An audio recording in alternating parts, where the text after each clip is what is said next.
పుల్ల పుల్లగా ఎంతో రుచిగా ఉండే మామిడికాయతో చక్కగా తురుముకొని ఈ విధంగా పచ్చడి చేసుకుందామా?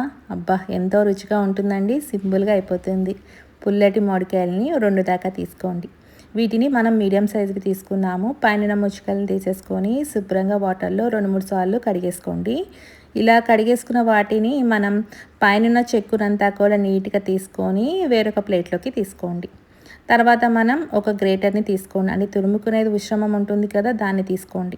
లావు బెచ్చాలు ఉన్నదైతే చక్కగా తురుముకోవడానికి అనువుగా ఉంటుందండి. ఇలా మొత్తం బాగా గ్రేట్ చేసుకోండి. మధ్య మధ్యలో మనకి ఒకసారి జీడి కానీ పెంక కానీ తగలకుండా చుట్టూ తిప్పుకుంటూ మనం ఈ విధంగా ఈ మామిడికాయ తురుము అనేది తీసుకోవాలండి. తీసుకున్న వాటిని మనం పక్కన పెట్టేసేసుకోవాలి. ఈ తురుముకున్న మిశ్రమాన్ని మనం క్వాంటిటీ ఏమీ అవసరం లేదండి. జస్ట్ ఉప్పు కారం అనేది కరెక్ట్గా వేసుకుంటే సరిపోతుంది.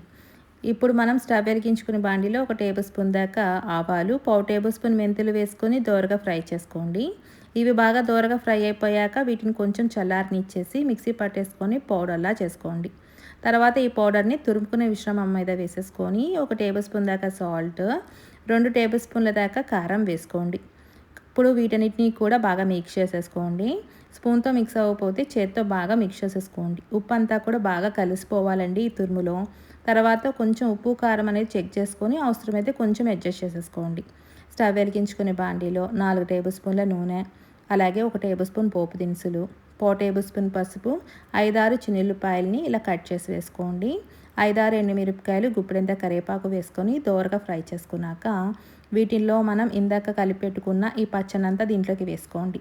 తర్వాత ఇదే నూనెలో సిమ్లో పెట్టేసుకొని చక్కగా 2 నిమిషాల పాటు తురుముకున్న మిశ్రమాన్ని అంతా కూడా వేయించుకోండి. అప్పుడు మంచి ఫ్లేవర్ వస్తుందండి. పచ్చివాసన అనేది అస్సలు ఉండదు. ఇలా ఫ్రై చేసుకున్న వాటిని తర్వాత వేడి వేడి అన్నంలో కొద్దిగా నెయ్యి వేసుకొని ఈ తురుముకున్న పచ్చడి వేసుకొని తింటే అబ్బా ఎంతో టేస్టీగా చాలా రుచిగా ఉంటుందండి.